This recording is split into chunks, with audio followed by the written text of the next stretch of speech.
বিসমিল্লাহির রহমানির রহিম। হযরত আনাস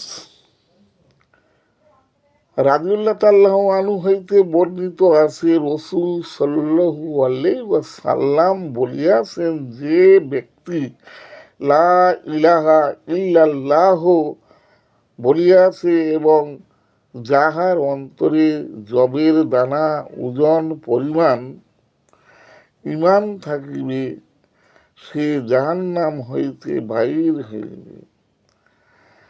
তারপর এমন সকল ব্যক্তিও জাহান্নাম হইতে বাহির হইবে যাহাদের অন্তরে গমের দানা পরিমাণ ঈমান থাকিবে।